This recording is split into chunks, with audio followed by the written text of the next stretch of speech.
Prezado bebê, prezada mãe, prezados consagrandos a Nossa Senhora pelo método de São Luís Maria Guilhom de Montfort, prezados irmãos e irmãs, louvado seja nosso Senhor Jesus Cristo, para sempre seja louvado, e nossa Mãe Maria Santíssima.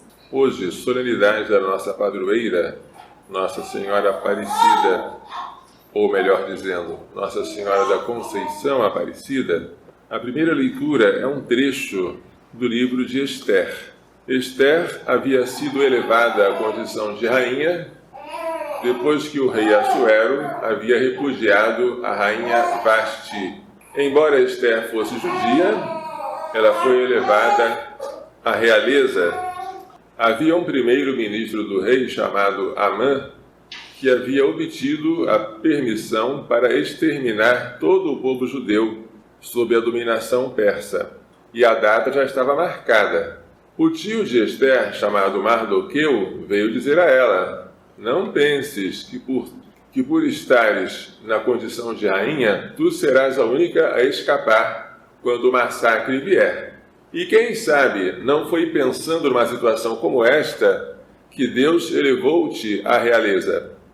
Esther foi até o aposento do rei, embora não fosse permitido que ela fosse lá, sem ser chamada. Mas ela se enfeitou, ela se vestiu de roupas bonitas, de modo que o rei se encantou ao vê-la e estendeu o seu cetro de ouro para que ela o tocasse. Estender o cetro de ouro é sinal de condescendência. Então ela entrou e o rei pediu: o que queres, Esther, que eu te faça? Eu te daria, ainda que me fosse pedida a metade do meu reino.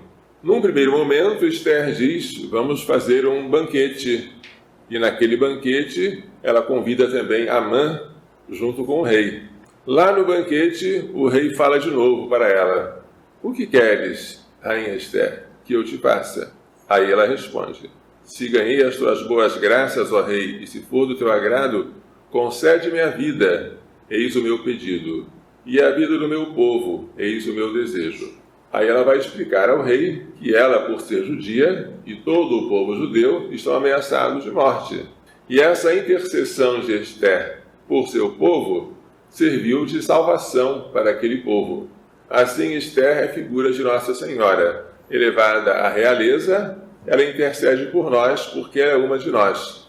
O Salmo 44, que nós lemos em seguida, fala das núpcias de uma rainha, que é chamada a esquecer a casa de seus pais para fazer com que o rei se encante com a sua beleza. Ela deixará os seus pais, mas terá muitos filhos. Essa rainha, que deve agradar ao rei e ter muitos filhos, no Antigo Testamento é sempre usada como imagem de Nossa Senhora. A segunda leitura é um trecho do Apocalipse de São João, capítulo 12. Um grande sinal apareceu no céu. Uma mulher vestida com o sol, tendo a lua debaixo dos pés e sobre a cabeça uma coroa de 12 estrelas. É uma mulher-luz, da cabeça aos pés, cheia de luz. Segundo São João, o mesmo autor do Apocalipse, Deus é luz, e nele não há treva alguma. Cheia de luz, portanto, é cheia de Deus. É aquela que o anjo chamou um dia de cheia de graça. Não há espaço nela para o pecado, nem para o pecado original, nem para o pecado atual. Isso lembra a festa que celebramos hoje. É da Virgem Maria, concebida sem pecado. Ela deu à luz um filho que veio para governar as nações com cetros de ferro. Esse filho é o Messias, já estava previsto assim no Salmo 2. Ele vai governar as nações com cetros de ferro. O Filho foi levado para junto de Deus e do seu trono, pela sua ressurreição e pela sua ascensão ao céu. O dragão não conseguiu, portanto, devorar o Filho quando ele nascesse, como ele gostaria que fosse, e ele dirige sua fúria agora à mulher, para persegui-la. Há aqui um dado interessante. Dragão, agora ele é chamado de serpente. A serpente, então, vomitou um rio de água atrás da mulher, a fim de a submergir. A terra, porém, veio em socorro da mulher. Esses dois versículos devem ter sido escolhidos para simbolizar o que aconteceu com a imagem de Nossa Senhora Aparecida.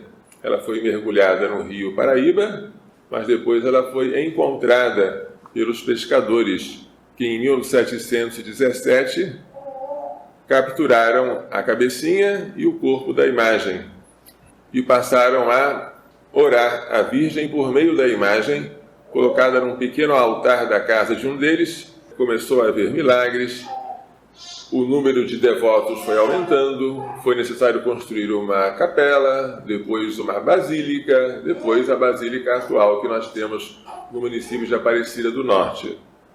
O Evangelho traz hoje o episódio das bodas de Caná. Houve um casamento. Este casamento foi em Caná, Caná da Galileia. A mãe de Jesus estava lá.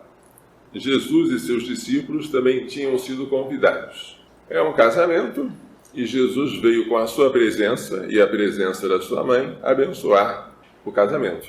O casamento naquela época era uma cerimônia que consistia em conduzir a noiva em um cortejo até a casa do noivo e fazer uma festa. Mas na festa não podia faltar vinho, e faltou. E Nossa Senhora prestou atenção neste detalhe. Eles não têm mais vinho. Jesus dá uma resposta que é difícil de traduzir. Ao pé da letra seria: o que para mim e para ti, ó mulher? Traduz-se às vezes: o que importa isto para mim ou para ti, ó mulher? Às vezes se traduz assim: por que me dizes isto, ó mulher? E depois: a minha hora ainda não chegou. A hora de Jesus é a hora da sua paixão e a hora da sua ressurreição. Esta hora está fixada pelo Pai e não pode ser mudada. Mas o que Nossa Senhora consegue não é uma antecipação da hora, mas um sinal daquela hora. Se quando ele morrer ele vai derramar sangue, o sinal do sangue será o vinho que vai ser obtido por milagre naquela festa. Então Maria Santíssima diz aos serventes: fazei tudo o que ele vos disser. E esta é a única vez em que Maria Santíssima fala com autoridade, dando ordens. A ordem dela é que obedeçamos a ordem do Filho. Estavam 6 talhas de pedra usadas para a purificação dos judeus, cada uma com mais ou menos 100 litros. Ou seja, cabiam cerca de 600 litros de água. E Jesus manda que os serventes encham as talhas de água. Provavelmente os serventes ficaram perguntando: por que motivo? Mas essa pergunta nós nunca devemos fazer. Quando Deus nos manda fazer alguma coisa que parece inútil, devemos fazer com obediência, porque a utilidade que nós não vemos vai se revelar no fim da festa. Agora, tirai e levai ao mestre-sala. O mestre-sala era aquele que provava o vinho para saber se a festa estava andando corretamente. Quando o mestre-sala foi provar a água já transformada em vinho, sem saber do milagre, chamou o noivo e perguntou por que ele demorou tanto para servir um vinho de tão alta qualidade naquela festa. Este foi o primeiro milagre que Jesus fez. Ele o fez em Caná da Galileia, manifestou a sua glória e os discípulos creram nele. Aqui aparece Maria Santíssima chamada de mulher. Na qualidade de mulher, ela intervém para interceder e obter um sinal da glória do Senhor. Ao pé da cruz, ela também será chamada de mulher, para se tornar mãe. Mulher, eis o teu filho, eis a tua mãe. E o discípulo a recebe em sua casa. Este episódio lembra, como na primeira leitura, a intercessão de Nossa Senhora em favor dos noivos e em favor de todos nós. Mas o fato de Nossa Senhora ter aparecido, ou melhor dizendo, ter sido encontrada, pescada, em 1717, chama a atenção porque este mesmo ano foi aquele em que foi fundada em Londres a maçonaria moderna. A grande loja maçônica de Londres foi fundada neste ano.